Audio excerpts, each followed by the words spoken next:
बिस्मिल्लाहिर्रहमानिर्रहीम।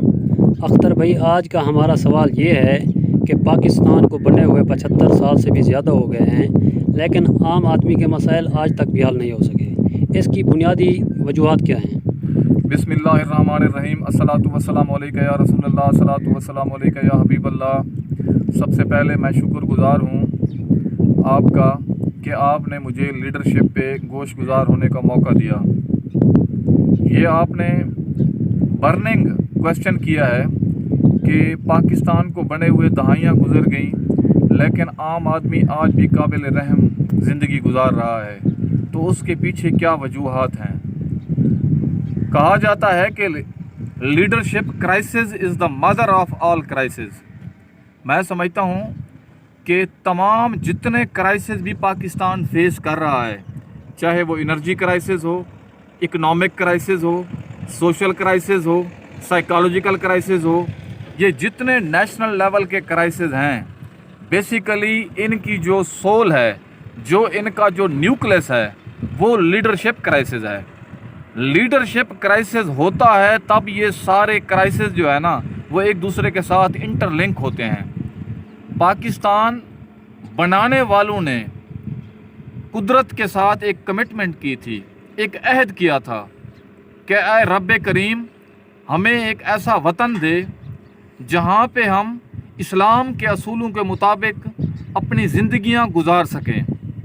तो बेसिकली हमने बदअहदी की है कि पाकिस्तान जिस मकसद के तहत बनाया गया था, उस मकसद को हम भूल के हमारी प्रायोरिटीज़ जो हैं, हमारी तरजीहात कुछ और ही हो गई। मैं इसमें सबसे ज़्यादा जो समझता हूँ जिनका रोल बनता था, वो पॉलिटिशियंस थे, वो सियासतदान थे। क़ायद-ए-आज़म मोहम्मद अली जिन्नाह के बाद जो लीडरशिप क्राइसिस हमारी कौम को फेस करना पड़ा, उसके बाद मुसलसल हम उस क्राइसिस का शिकार रहे। आप ये देख लें कि पॉलिटिकल पार्टीज़ जो होती हैं, उनका जो अल्टीमेट गोल होता है कि आप अपनी सोसाइटी के अंदर एक ऐसी ऑर्गेनाइजेशन खड़ी करते हैं जिसमें वॉलंटियर्स लोगों को अपने साथ आप जोड़ते हैं। जो आपका जो पार्टी मैनिफेस्टो होता है, जो आपका विज़न होता है, उस विज़न से इंस्पायर होकर वो आपकी तरफ जाते हैं। मैं समझता हूँ कि पाकिस्तान की जो पॉलिटिकल पार्टीज़ हैं, उन्होंने अपना वो रोल प्ले नहीं किया जो उन्हें करना चाहिए था। देखें, आप पाकिस्तान की जितनी भी पॉलिटिकल पार्टीज़ हैं, जब से पाकिस्तान बना है, ये नहीं है कि उनका रोल नहीं रहा, उनका रोल पॉजिटिव भी रहा है। लेकिन मैं समझता हूँ कि जितना उन्होंने कंट्रीब्यूट किया है, इससे ज़्यादा हो सकता था। असल में जो ये सबसे बड़ा जो डायलेमा है, जो सबसे बड़ा कैंसर मौजूद है हमारे सिस्टम में, वो पॉलिटिकल पार्टीज़ की जो उनका स्ट्रक्चर है, उसके अंदर वो कैंसर मौजूद है। और वो कैंसर क्या है कि वो सब कुछ अपने पास रखना चाहते हैं। मतलब अगर मैंने पॉलिटिकल पार्टी बनाई है, मैंने एक मैनिफेस्टो दिया है, एक विज़न दिया है कि हम इस अपने मुल्क के अंदर वो काम करेंगे जिससे इंस्टीट्यूशनल रिफॉर्म्स हों, आम आदमी तक उसको फैसिलिटेट करेंगे। लेकिन जब मेरी आवाम मेरे साथ जुड़ती है, पार्टी मेरी ग्रो करती है, तो फिर होता क्या है कि मेरी जो तरजीह होती है वो ये बन जाती है कि उस पार्टी के अंदर जो मेरी टीम बने। अब आप ये देख लें, मैं ओवरऑल बात करना चाहूँगा कि जो लीडर होता है उसकी असल ताकत उसकी टीम होती है। यानी आप एक विज़न सेट करते हैं, उस विज़न को ट्रांसफॉर्म करने के लिए जितनी आपका खुद ट्रस्टवर्दी होना ज़रूरी है।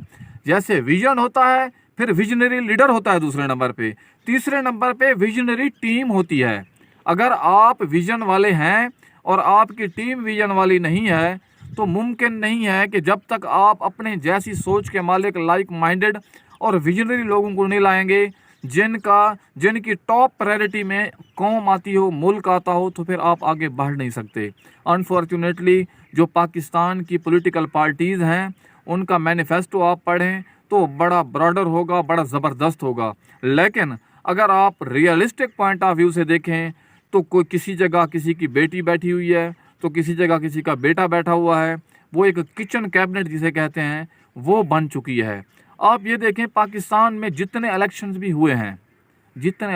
हुए हैं, अब होना तो ये चाहिए according to constitution of Pakistan कि आप जब विफाक में इलेक्शन हो जाते हैं उसके बाद विफाक इख्तियारात ट्रांसफ़र करता है प्रोविंस को, सूबों को।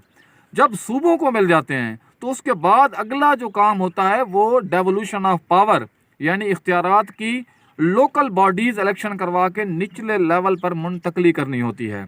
लेकिन अफसोस की बात यह है कि जब पाकिस्तान के अंदर जब ये सिविलियन डेमोक्रेट्स की हुकूमत आई है, इन्होंने कभी भी इलेक्शन लोकल बॉडीज़ की अपने मर्जी से नहीं करवाए। कभी सुप्रीम कोर्ट ने, ऑनरेबल सुप्रीम कोर्ट ने हुक्म दिया, तो कहीं पे जब सोसाइटी का प्रेशर आया या इनको उस लेवल पे कोई अहकामात मिले, तब जाके मजबूर हो के इन्होंने, अगर 5 साल का टेन्योर है तो आखिरी तीसरे या चौथे या 5वें साल में जाके इन्होंने इलेक्शन करवाए। और फिर वहाँ फंड्स के मामलात और चीज़ें, उनको इख्तियारात को ट्रांसफ़र नहीं करने दिया जाता। अब आप ये देख लें ये कितनी बड़ी, मतलब एक उस लेवल पे ये एक बड़ी रियलिटी है कि जब भी डिक्टेटरशिप आई है, जितने भी पाकिस्तान में डिक्टेटर्स आए हैं, तो उन्होंने एक चीज़ जो सबसे बेहतर की है, जो सिविलियन डेमोक्रेसी की जिम्मेदारी थी और वो डेमोक्रेट्स ना कर सके, वो सिविलियन पॉलिटिशियन ना कर सके, लेकिन डिक्टेटर जितने भी आए, अयूब खान साहब को देख लें आप, जनरल ज़ियाउल हक को देख लें या जनरल मुशर्रफ साहब को देख लें, उन्होंने सबसे पहला काम क्या किया, वो प्रेसिडेंशियल फॉर्म ऑफ गवर्नमेंट में आए तो उन्होंने सबसे पहले डेवोल्यूशन पावर्स की, लोकल बॉडीज़ इलेक्शन करवाए, वहाँ पे तहसील नाज़िम, ज़िला नाज़िम, मेयर, यूनियन कौंसल और कौंसलर लेवल तक चीज़ों को फैसिलिटेट किया। इससे क्या हुआ कि ग्रास रूट लेवल से ऑर्गेनिक लीडरशिप डेवलप होती है। हालांकि ये काम पॉलिटिकल पार्टीज़ का था, लेकिन पाकिस्तान के अंदर ये जो हम हालात देख रहे हैं कि लोग दाल रोटी की लड़ाई लड़ रहे हैं, पाकिस्तान से लोग माइग्रेशन की तरफ जा रहे हैं। पिछले 6 माह के अंदर 4-5 लाख लोगों ने, जिनमें ज़्यादा प्रोफेशनल थे, उन्होंने माइग्रेशन की। तो उसकी बुनियादी वजह यही है कि हमारे पॉलिटिकल पार्टीज़ का स्ट्रक्चर जो है वो बेसिकली डिक्टेटरशिप पे बेस करता है। वो वन मैन शो है, वो खुद को कहते तो डेमोक्रेट्स हैं, लेकिन इख्तियारात को ट्रांसफ़र करने में उन्हें वो इतने, मतलब उस लेवल पे उनका ब्रॉडर अबेंडेंस मेंटालिटी नहीं रखते। वो समझते हैं कि अगर ये पार्टी जो है, यहाँ पाकिस्तान में जो पॉलिटिकल पार्टीज़ हैं, ये बेसिकली जगीरें बन गई हैं। वो उनके, वो खुद जिसमें वो खुद मालिक बने बैठे हैं और अपने रिश्तेदारों और दोस्तों को नवाज के पार्टियों को, जो हालांकि पार्टियां जो होती हैं ये पब्लिक डोमेन में होती हैं, ये आम आदमी की इसमें शराकत ज़रूरी होती है। लेकिन यहाँ पाकिस्तान के अंदर जो वर्कर है, जो कुर्बानियाँ देता है, ना उसकी तरबियत की गई है, उसे सिर्फ नारों पे रखा गया है, आवे जावे और जावे जावे पे हम खड़े हुए हैं। उसे सिर्फ वोटर तक रखा गया है कि वो वोट देने वाला हो, वो ये नहीं है। हालांकि होना ये चाहिए कि आप अपने वर्कर्स की तरबियत करके उन्हें लोकल लेवल पे आप ऑर्गेनिक लीडरशिप के थ्रू काउंसलर लेवल पे उनको लाएं, फिर यूनियन नाज़िम लेवल पे लाएं, फिर तहसील नाज़िम लेवल पे लाएं। लेकिन आप ये देख लें कि पाकिस्तान में पार्लियामेंट में बैठे हुए लोग, जिनमें मेजॉरिटी फ्यूडल माइंडसेट के लोग हैं, जगीरदार हैं, सरमायादार हैं, गद्दी नशीन हैं, जिनकी जो 400 मुरब्बे वाले लोग हैं, जो बड़े बड़े जिनकी 4 शुगर मिले हैं, वही लोग हैं जो रिप्रेजेंट कर रहे हैं। आम आदमी वहाँ कहाँ बैठा हुआ है? आम आदमी को तो हरकारे और एक आम मुलाजिम की तरह ट्रीट किया जाता है। किसी भी पॉलिटिकल पार्टी, कौन सी, मैं मुझे बताएं पाकिस्तान में पॉलिटिकल पार्टी है जिसने अपने वर्कर्स को कोई एक, आप ये देख लें कि इतनी ज़बरदस्त जो है ना, आप नुमाइंदगी करवा सकते हैं, उसके बावजूद आप अपने बच्चों को लाते हैं। क्या वर्कर्स, क्या पाकिस्तान के अंदर जो पॉलिटिकल पार्टीज़ हैं वो वाकई अकॉर्डिंग टू कॉन्स्टिट्यूशन की बात की जाती है, क्या वो खुद कॉन्स्टिट्यूशन पे अमल कर रहे हैं? क्या इंट्रा पार्टी इलेक्शन होते हैं? हर दफ़ा बिला मुकाबला लोग चेयरमैन बन जाते हैं, पार्टियों के सदर बन जाते हैं।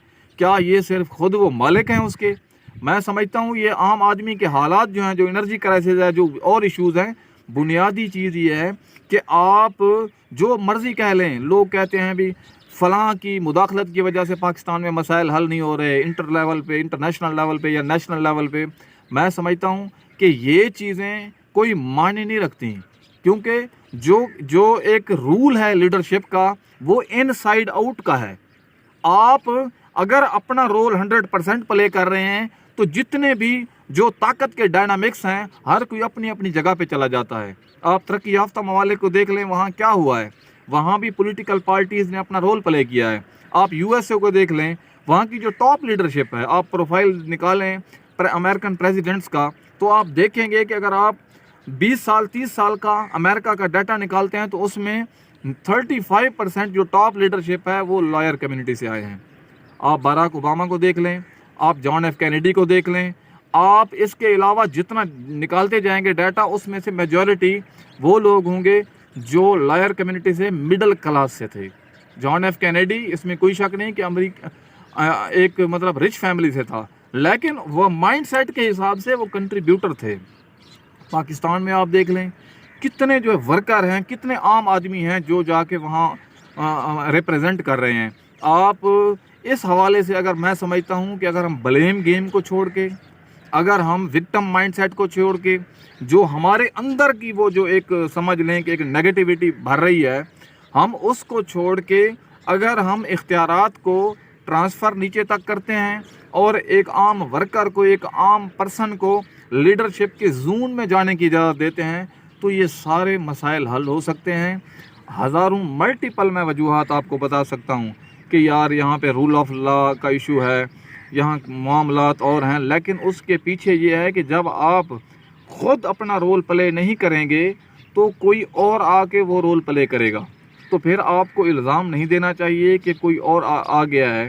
होना ये चाहिए कि आप अपना रोल प्ले करें। उससे क्या होगा, चीज़ें बेहतर होना शुरू हो जाएंगी।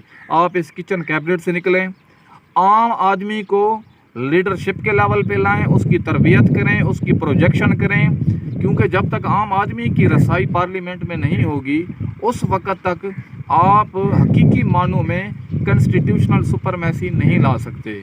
सिविलियन सुपरमेसी तब आएगी जब पाकिस्तान की पॉलिटिकल पार्टीज़ के अंदर सिविलियन ऑटोक्रेट्स ख़त्म होंगे।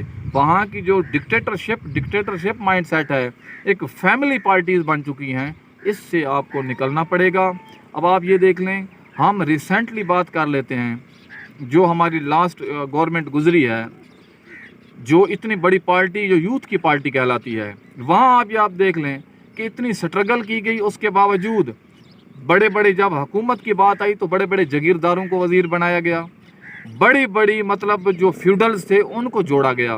क्या आज जिस हालात में हम यहाँ खड़े हैं, जो डाउनफॉल हमारा हो रहा है, क्या यूथ के अंदर पोटेंशियल नहीं है? क्या यूथ इसको रिप्रेजेंट नहीं कर सकती? क्या आप जिस KPK के अंदर अगर हुकूमत रही है तो उसमें यूथ ने आके डिलीवर नहीं किया? इसको नेशनल लेवल पे लेके आने की ज़रूरत है। ऑनरेबल जितने भी हमारे पॉलिटिशियंस हैं, मैं समझता हूँ कि अगर वो चाहते हैं कि पाकिस्तान के अंदर रूल ऑफ लॉ हो तो सबसे पहले उन्हें अपने वर्कर को इज़्ज़त देनी पड़ेगी, अपने वर्कर पे ट्रस्ट करना पड़ेगा। एक आम आदमी जो है उसको आम आदमी वाले माइंडसेट से निकाल के लीडरशिप के जोन में लाना पड़ेगा। उसे यकीन करना पड़ेगा कि अल्लाह पाक ने इनके अंदर भी पोटेंशियल रखा है। जब तक आप अपने आप को अकाउंटेबल नहीं ठहराएंगे, आप ये नहीं समझेंगे कि मुझे टीम की ज़रूरत है विज़न को ट्रांसफॉर्म करने के लिए, उस वक़्त तक जब तक आप one man show solo flight की तरफ जाएंगे तो फिर आप कैसे डिलीवर करेंगे? ये सारी चीज़ें जुड़ी हुई हैं लीडरशिप क्राइसिस से। मैं समझता हूँ पाकिस्तान के अंदर लीडरशिप क्राइसिस है। लीडर टीम नहीं बनाते, वो नारे खूबसूरत लगाते हैं, लेकिन उस लेवल पे आपके पास टीम नहीं है। जब भी टीम की ज़रूरत होगी, आप जो पैराशूटर हैं वो आ जाएंगे, जो कभी किसी पार्टी का हिस्सा रहे, फिर किसी पार्टी का हिस्सा रहे, बाद में जब वो आपको छोड़ के, हर पार्टी यही करती है, जब वो उनके पास आ रहे होते हैं तो उनको वेलकम किया जाता है, उनको डेमोक्रेट्स कहा जाता है, उनको कहा जाता है रिवाइव कर रहे हैं, इन्हें अवेयरनेस आ रही है। लेकिन जब वो आपको छोड़ के जाएंगे तो फिर आप उन्हें कहेंगे कि यार ये ऐसे ऐसे नामों से पुकारा जाता है। मैं समझता हूँ कि जो पार्लियामेंट के उस लेवल पे जो उसकी डिग्निटी है उसके ही अगेंस्ट है। भाई बात यह है कि आप जब तक आउटसाइड एंड रहेंगे, विक्टिम माइंडसेट और ब्लेम गेम से चलेंगे, अपना रोल नहीं प्ले करेंगे, उस वक़्त तक आपको रोलिंग स्टोन ही बनना पड़ेगा। आप ऑनरशिप लेना चाहते हैं तो सबसे पहले ख़ुद को सेल्फ कंट्रोल करे। लीडर ये समझे कि ये जो मेरी पॉलिटिकल पार्टी है ये मेरी नहीं है, ये पब्लिक की है। उसमें इंट्रा पार्टी इलेक्शन भी करवाए। जब भी इलेक्शन होते हैं उसमें सबसे टॉप पे जो है वो लोकल बॉडीज़ इलेक्शन होने चाहिए। जब तक आप लोकल बॉडीज़ इलेक्शन नहीं करवाएंगे, आम वर्कर को ऊपर नहीं लाएंगे, तो जागीरदारों के बच्चे फिर MP MNA तो बनते हैं, लेकिन मेयरशिप के लिए भी वो उसी दौड़ का हिस्सा बन जाते हैं। तहसील नाजिम के लिए भी उन्हीं की तरफ से अकोमोडेशन किया जाता है। क्या आम वर्कर जो है उसका हक नहीं है? क्या वो आम पाकिस्तानी वो पाकिस्तानी नहीं है? आप फ्रीडम की बात करते हैं, अब आप ये देख लें कि पाकिस्तान के अंदर एजुकेशन को कितनी प्रायोरिटी दी जाती है, रिसर्च का बजट कितना है। आम आदमी में के जो मसाइल हैं वो जुड़े हुए हैं लीडरशिप के साथ, और लीडरशिप क्राइसिस जब तक पाकिस्तान में रहेगा, और वो उस वक्त तक रहेगा जब तक पॉलिटिशियन अपना रोल प्ले नहीं करते, और जब तक आप 100% ऑनरशिप नहीं लेते, और वो अंदर से खुद को अकाउंटेबल ठहराना पड़ेगा। Thank you very much.